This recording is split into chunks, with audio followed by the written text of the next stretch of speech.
ईशा की लाश पोस्टमार्टम के लिए भेज दी गई थी। शादबाग पुलिस ने फॉरेंसिक सर्विसेज लेबोरेटरी को ईशा के डीएनए टेस्ट के लिए नमूने मुहैया कर दिए थे। डीएनए ईशा के कातिल तक पहुंचने के लिए एक अहम कड़ी साबित हो सकता था और इससे यह बात भी साबित हो जाती कि ईशा वाकई रेप का शिकार हुई भी थी या नहीं। टीम एसआईडी पहुंची मास्टर हफीज के घर।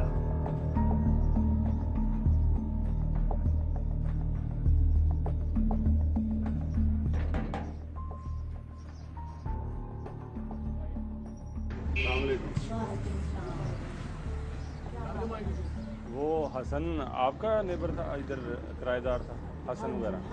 अच्छा, तो आपके शौहर हैं घर? मेरे शौहर हैं। अच्छा, तो उसी सिलसिले में आपसे बात करनी थी। कितनी देर रहे हैं आपके पास हसन वगैरह? मेरे पास 2-3 साल रहे। 2-3 साल रहे हैं? हाँ। अच्छा, ठीक है। तो आपके शौहर ने सबसे पहले देखा था बच्ची की लाश को? नहीं, मैं देखा था। आपने देखा था? हाँ। अच्छा, तो किस हालत में वो उस वक्त? आएगा ना तो खुद ही वो मुझे कहेगा तो फिर मैं बात करूँगी। फिर हाथ आया उलझे हुए धागे का अहम तरीन सिरा। क्या आपने देखा है कोई ऐसा किरदार जो कत्ल करके आजाद फिरे और कैमरे के सामने अपने जुर्म का इकरार भी करे? जिस जगह पे उसने लड़की को उठा के अंदर फेंका था उसी जगह पे ले जाकर मैंने उसे मारा।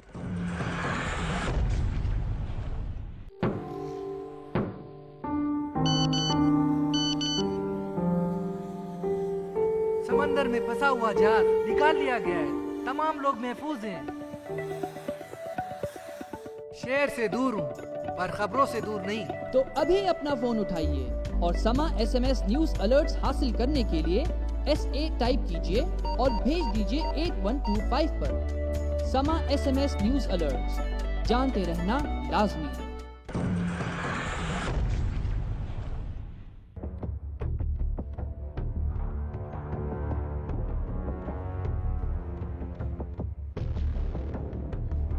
टीम एसआईडी ईशा केस पर हमारी इन्वेस्टिगेशन जारी है।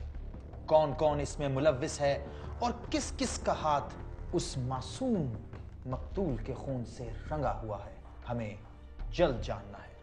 अली, इस केस में हमारी इन्वेस्टिगेशन कहां तक पहुंची? हसन के एतराफ ने तफ्तीश का रुख मुकम्मल तौर पर बदल दिया है। मुझे लगता है कि यही किरदार हमें असल कातिल की तरफ ले जाएगा। अच्छा, इसके बारे में लेकिन बुनियादी मालूमात तारिक देंगे। हसन उम्र करीबन 20 साल। वो रहता है मास्टर हफीज के घर के निचले हिस्से में अपनी वालदा, एक भाई जो कि उससे छोटा है और 2 बहनों के साथ। हमारे सोच को हसन पर शक था और ये शक यकीन में बदल गया। यकीन में बदल गया? वो कैसे? उमर ने सोर्स से हसन का एतराफी बयान हासिल कर लिया। उसका यह बयान निजी तौर पर रिकॉर्ड किया गया था। पहले पुलिस को इस बयान के बारे में कतई इल्म नहीं था। अच्छा। हसन ने एतराफे जुर्म कर लिया था। तो क्या वो कत्ल और रेप का मुल्जिम है? नहीं। तो एतराफ कैसा? क्योंकि हसन शरीके जुर्म है। अफसोसनाक। तो वो दूसरा शख्स कौन है? इसके लिए मैं हसन का एतराफी बयान सुनना होगा। अपने सारे भैन भराओं को माफी मांगना, सबसे पहले अपने चाचे बिल्ले को माफी मांगना, उसके बाद अपनी चाची जी को मांगना, उसके बाद अपने सारे भैन भराओं को माफी मांगना। जो किता कराया मैं दसना था सब कुछ। घरों निकले बोतल है, उसके बाद जो वापसी आ रहे हैं उसके बाद वो बंदा मैंने मिल जाता है, मैंने आवाज़ मारदा जी मकसूद का बेटा है? मैं कहना जी हाँ जी। तारक बट मैंने आवाज़ मारदा, कहता जी तू मकसूद का बेटा? मैं कहना जी हाँ जी मेरा बेटा। मैनू कहता जी इधर आ मेरी गल सुन। मैं ਉਹਦੇ ਕੋਲ चला जाना, मैं सलाम करता है। उसके बाद बच्ची पिछे खलोती होंगी है और मैं कहना यार बच्चे से सारी रात लभते रहे हैं, बच्ची तो कितों आई कितों लिया? मैनू कहता भी चुप कर जा। थोड़ी दूर मेरे नाल खंजर का इस्तेमाल करता, मैनू कहता भी चल मेरे नाल अंदर। उसके बाद बच्ची भी सहम जाती। बच्ची कहती जी तुम रखे भाई के यार दोस्तों, मैं अपने भाई को बताऊंगी तो पापा को बताऊंगी। मैं कहा बेटा इसमें मैं क्या कर सकता हूँ, मैं भी मजबूर हूँ। वो मैंने लाया ना अंदर, ਮੈਨੂੰ ਲੈ ਕੇ ਅੰਦਰ ਜਾਂਦਾ, ਉਹਦੇ ਬਾਅਦ ਮੈਨੂੰ ਅੰਦਰ ਸੁੱਟਦਾ, ਮੈਂ ਨਹੀਂ ਜਾਂਦਾ। ਫਿਰ ਉਹਦੇ ਬਾਅਦ ਮੈਨੂੰ ਕਹਿੰਦਾ ਬੱਚੀ ਫੜ, ਮੈਂ ਬੱਚੀ ਨਹੀਂ ਫੜਦਾ। ਕਹਿੰਦਾ ਨਹੀਂ ਤੂੰ ਫੜੇਗਾ ਬੱਚੀ, ਕਹਿੰਦਾ ਵੀ ਬੱਚੀ ਫੜੇਗਾ। ਮੈਂ ਕਹਿੰਦਾ ਨਹੀਂ ਬੇ, ਕਹਿੰਦਾ ਤੇ ਤੇਰਾ ਪਿਓ ਵੀ ਫੜੇਗਾ ਬੱਚੀ। ਉਹ ਮੈਨੂੰ ਫਿਰ ਖੰਜਰ ਦੇ ਇਸਤੇਮਾਲ ਨਾਲ ਮੈਨੂੰ ਕਰਦਾ, ਉਹ ਕਹਿੰਦਾ ਬੱਚੀ ਫੜ। और फिर मैं मजबूर तोड़ी हो के मैं बच्ची भरना थले लवाना। इसके बयान से तो यूं लगता है जैसे ये झूठ बोल रहा है, मगर सवाल ये है कि ये झूठ क्यों बोल रहा है। इसकी बातों पर गौर करना होगा। और इसका माफी मांगना क्या इंसाफ पर मबनी लगता है? हरगिज नहीं। एक जीती जागती मासूम जान कत्ल हुई है। बिल्कुल। वो झूठ इसलिए बोल रहा है ताकि उसकी जान बच जाए, और ये बात उसके बयान से वाज़ेह है। जरा सुनिए। ਉਹਦੇ ਬਾਅਦ ਅੱਗੇ ਲਾ ਜਾਂਦਾ ਬੱਚੀ ਨੂੰ ਕਮਰੇ ਦੇ ਵਿੱਚ, ਉਹਦੇ ਨਾਲ ਜਾ ਕੇ ਜਾਸਤੀ ਕਰਦਾ। 10 ਗੋਲੀਆਂ ਦੇ ਕੋਲ ਹੁੰਦੀਆਂ ਨੇ, ਉਹ ਬੋਤਲ ਹੁੰਦੀ ਏ, ਉਹ ਬੋਤਲ ਜਿਹੜੀ ਹੁੰਦੀ ਹੈ ਬਾਹਰ ਵਿਹੜੇ ਦੇ ਵਿੱਚ ਉਹਨੂੰ ਜ਼ਬਰਦਸਤੀ ਉਹਨੂੰ ਪਿਆ ਦਿੰਦਾ ਬੱਚੀ ਨੂੰ। ਕਹਿੰਦਾ ਨਹੀਂ ਤੂੰ ਪੀ ਬੱਚੀ ਨੂੰ। ਬੱਚੀ ਫਿਰ ਪਾਪਾ ਪਾਪਾ ਕਰਦੀ ਰਹਿ ਜਾਂਦੀ। ਉਹ ਬੱਚੀ ਕਹਿੰਦੀ ਪਾਪਾ ਪਾਪਾ। ਉਹ ਬੱਚੀ ਉੱਥੇ ਰੋਣ ਲੱਗ ਪੈਂਦੀ ਏ। ਉਹ ਪਾਪਾ ਦਾ ਬਾਰ-ਬਾਰ ਨਾਂ ਲਈ ਜਾ ਰਹੀ ਏ। ਉਹਨੂੰ ਮੈਂ ਆਵਾਜ਼ ਦਿੰਦਾ ਵੀ ਛੱਡ ਦੇ ਬੱਚੀ ਨੂੰ, ਛੱਡ ਦੇ। ਉਹ ਨਹੀਂ ਛੱਡਦਾ ਬੱਚੀ ਨੂੰ। ਉਹ ਕਹਿੰਦਾ ਨਹੀਂ ਮੈਂ ਛੱਡਣਾ ਨਹੀਂ, ਬੱਚੀ ਨੂੰ ਮਾਰ ਕੇ ਛੱਡਣਾ। ਉਹ ਆਪਣੇ ਬਾਅਦ ਉਹਦੇ ਬਾਅਦ ਸਾਹਮਣੇ ਕਮਰੇ 'ਚ ਲੈ ਜਾਂਦਾ। ਉਹਦੇ ਕੋਲ 4 ਸਰਿੰਜਾਂ ਹੁੰਦੀਆਂ, ਇੱਕ ਇੰਜੈਕਸ਼ਨ ਹੁੰਦਾ, ਉਹਦੇ ਕੋਲ 2 ਸ਼ੀਸ਼ੀਆਂ ਹੁੰਦੀਆਂ ਨੇ ਉਹਦੇ ਕੋਲ। ਉਹਦੇ ਬਾਅਦ ਅੰਦਰ ਉਹਦੇ ਨਾਲ ਲਾ ਲੂ ਕੇ ਪਤਾ ਨਹੀਂ ਕੀ ਕਰ ਕੁਰਾ ਕੇ ਅੰਦਰੋਂ ਬਾਹਰ ਲੈ ਕੇ ਆਂਦਾ ਬੱਚੀ ਨਾਲ। खास बात यह है कि जिस वक्त तारिक भट्ट ईशा का रेप कर रहा था, उस वक्त हसन भाग भी तो सकता था। बिल्कुल। मेरे ख्याल में उस वक्त उसके पास बाहर जाने का और लोगों को बताने का बेहतरीन मौका था। इससे तो जाहिर होता है कि हसन रेप करने में तारिक भट्ट के साथ शामिल था। यकीनन तारिक का कहना दुरुस्त है। जी, हसन ने अपने इतराफी बयान में और क्या कहा, देखते हैं। ਉਹਦੇ ਬਾਅਦ ਮੇਰਾ ਕਾਫੀ ਜਾਸੂਸੀ ਕਰਦਾ, ਮੈਨੂੰ ਦਿੰਦਾ ਸਾਹਮਣੇ ਬੰਨ, ਸਟੋਰ ਦੇ ਸਾਹਮਣੇ ਪਲਾਟ ਹੈ, ਆਪਣਾ ਖੂਹ ਹੈਗਾ ਉਹਦੇ ਤੇ ਮੈਨੂੰ ਬੰਨ ਦਿੰਦਾ। ਮੈਨੂੰ ਕਹਿੰਦਾ ਮੇਰਾ ਜਾਸਤੀ 2:30 ਵਜੇ ਮੈਨੂੰ ਉਹਦੇ ਨਾਲ ਜਾਸੂਸੀ ਕਰਕੇ ਫਿਰ ਮੇਰੇ ਵੱਲ ਆਉਂਦਾ, ਮੈਨੂੰ ਖੋਲ ਕੇ ਕਹਿੰਦਾ ਮੇਰਾ ਜਾਸਤੀ ਕਰ। ਮੈਂ ਕਹਿੰਦਾ ਮੈਂ ਨਹੀਂ ਕਰਨੀ, ਮੈਨੂੰ ਭਾਵੇਂ ਤੂੰ ਜਾਨ ਮਾਰ ਦੇ, ਮੈਨੂੰ ਆ ਕਰਨਾ ਕੰਮ ਮਨਜ਼ੂਰ ਨਹੀਂ। ਕਹਿੰਦਾ ਨਹੀਂ ਤੂੰ ਕਰ। ਉਹਦੇ ਬਾਅਦ ਮੈਨੂੰ 4-5 ਚਪੇੜਾਂ ਮਾਰ ਕੇ ਲੱਤਾਂ ਮਾਰ ਕੇ ਬਾਹਰ ਕੱਢ ਦਿੰਦਾ ਮੈਨੂੰ। ਉਹਦੇ ਬਾਅਦ ਮੈਨੂੰ ਕਹਿੰਦਾ ਤੂੰ ਸਾਹਮਣੇ ਬਹਿ, ਮੈਂ ਆਣਾ ਤੇਰੇ ਕੋਲ 5-10 ਮਿੰਟਾਂ ਤੱਕ। ਉਹਦੇ ਬਾਅਦ 5-10 ਮਿੰਟ ਤੱਕ ਨਹੀਂ ਆਂਦਾ, ਫਿਰ ਘੰਟੇ ਬਾਅਦ ਬਾਹਰ ਆਂਦਾ। ਮੈਨੂੰ ਫਿਰ ਕਹਿੰਦਾ ਮੇਰੇ ਨਾਲ ਅੰਦਰ ਚੱਲ, ਅੰਦਰ ਚੱਲ। ਮੈਂ ਕਹਿੰਦਾ ਨਹੀਂ ਜਾਣਾ। ਅਖੀਰ ਉਹ ਖੰਜਰ ਦੇ ਦੁਆਲੇ ਮੈਨੂੰ ਫਿਰ ਅੰਦਰ ਲੈ ਜਾਂਦਾ। ਕਹਿੰਦਾ ਨਹੀਂ ਤੂੰ ਚੱਲ ਅੰਦਰ, ਤੇਰਾ ਪਿਓ ਵੀ ਜਾਏਗਾ। ਉਹ ਮਜਬੂਰੀ ਤੌਰ ਮੈਨੂੰ ਅੰਦਰ ਲੈ ਜਾਂਦਾ। ਉਹਦੇ ਬਾਅਦ ਮੈਨੂੰ ਕਹਿੰਦਾ ਜੀ ਇਹ ਤੂੰ ਬੱਚੀ ਨਾਲ ਜ਼ੁਲਮ ਕਰ। ਮੈਂ ਕਹਿੰਦਾ ਨਹੀਂ ਕਰਨਾ। ਅਖੀਰ ਕਹਿੰਦਾ ਨਹੀਂ ਤੂੰ ਜ਼ੁਲਮ ਨਹੀਂ ਨਾ ਕਰਨਾ, ਜੇ ਤੂੰ ਜ਼ੁਲਮ ਨਹੀਂ ਕਰਨਾ ਤੇ ਉਹਦੇ ਬਾਅਦ ਤੂੰ ਇਹ ਬੱਚੀ ਨੂੰ ਫੜ, ਬੈਲਟ ਆਪਣੀ ਬੈਲਟ ਦਿੰਦਾ ਖੋਲ ਕੇ ਮੈਨੂੰ ਕਹਿੰਦਾ ਮੇਰੇ ਨਾਲ ਮਾਰ। ਮੈਂ ਕਹਿੰਦਾ ਨਹੀਂ ਮੈਂ ਨਹੀਂ ਮਾਰਨੀ, ਕਿਉਂ ਇਹਦੇ ਵਿੱਚ ਸ਼ਾਮਲ ਮੈਂ ਵੀ ਹੋ ਜਾਵਾਂਗਾ ਇਸ ਕਤਲ 'ਚ। ਕਹਿੰਦਾ ਨਹੀਂ ਤੂੰ ਕਰ। ਉਹ ਫਿਰ ਮੈਨੂੰ ਖੰਜਰ ਦੇ ਦੁਆਲੇ ਨਾਲ ਭਾਈ ਉਹ ਮੈਨੂੰ ਬੈਲਟ ਫੜਾਉਂਦਾ। ਮਜਬੂਰੀ ਤੌਰ ਹੋ ਕੇ ਮੈਨੂੰ ਬੱਚੀ ਨੂੰ ਮਾਰ ਦੇਣਾ। अफसोसनाक, इंतहाई अफसोसनाक। कैसे एक मासूम बच्ची को हवस का निशाना बनाया गया। यकीनन ये इतराफ जो भी सुनेगा बेख्तियार रो पड़ेगा। इंसान हवस के दाम में आकर कितना बेरहम हो जाता है। इंटरव्यू देने के बाद हसन अहले मोहल्ला के पास था और उसे पुलिस के हवाले किया जाना जरूरी था। बिल्कुल। और तारिक भट्ट अभी मफरूर है, मगर पता चला है कि हसन के घर उसका काफी आना जाना था। तो फिर तारिक भट्ट के बारे में हमें मजीद मालूमात जल्द अज जल्द जमा करना होगी। उसका किरदार कैसा था, उसका मिलना जुलना किन लोगों के साथ था, और खास तौर पर यह कि उसका कोई क्रिमिनल रिकॉर्ड तो नहीं है। मेरे कहने का मतलब है कि कोई और पुलिस केस तो उस पर पहले से मौजूद नहीं है। ये मालूमात जल्द जमा करें। I think this is enough for now.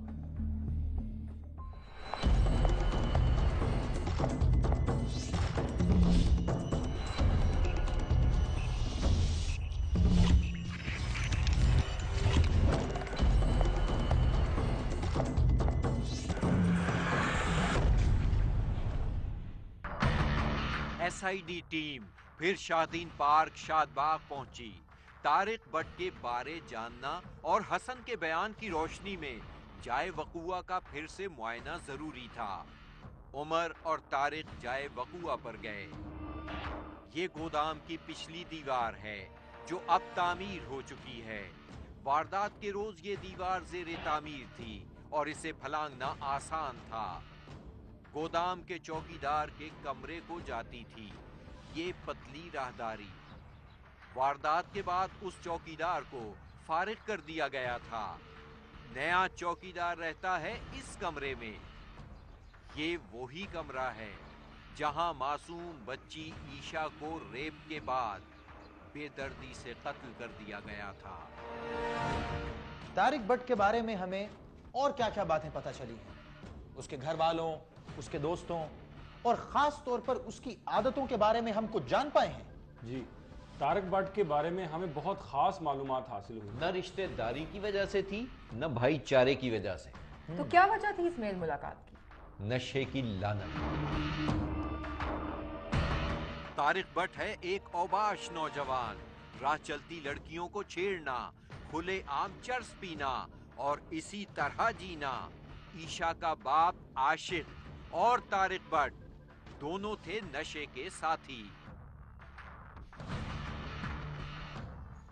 इसी दौरान पुलिस को तारिक भट्ट की मौजूदगी की इत्तला मिली। इत्तला देने वाले थे अहले मोहल्ला। ਵੱਟ ਦੌੜਿਆ ਕੁੱਤਿਆਂ ਤੋਂ ਤੇ ਇਹਨਾਂ ਬੰਦਿਆਂ ਨੇ ਫੜਿਆ, ਅਸੀਂ ਨਹੀਂ ਫੜਿਆ। ਹਾਂ ਤੇ ਬਾਅਦ ਜਾਣ ਕੇ ਸਾਡਾ ਤੇ ਰੋਣਾ ਪਿੱਟਣਾ ਪਿਆ ਸੀ। ਉਹਨਾਂ ਨੇ ਕਿਹਾ ਜੀ ਬੰਦਾ ਇੱਕ ਫੜਿਆ ਗਿਆ। ਫਿਰ ਉਹਦੀਆਂ ਪੈਂਟਾਂ ਵੀ ਉਹਨਾਂ ਦੇ ਘਰੋਂ ਫੜੀਆਂ ਨੇ। ਉਸ ਬੰਦੇ ਨੇ ਦੌੜ ਲਾਈ। ਇਸ ਬੰਦੇ ਨੂੰ ਤੇ ਹੋਸ਼ ਹੀ ਨਹੀਂ ਸੀ ਨਾ, ਸਾਨੂੰ ਹੋਸ਼ ਨਹੀਂ। ਤੁਹਾਨੂੰ ਪਤਾ ਇਹੋ ਜਿਹਾ ਹਾਦਸਾ ਹੋਇਆ ਹੋਵੇ ਕੋਈ ਬਰਦਾਸ਼ਤ ਕਰਦਾ? ਉਹਨੂੰ ਕੀ ਪਤਾ। पुलिस ने छापा मारकर तारिक भट्ट को गिरफ्तार कर लिया।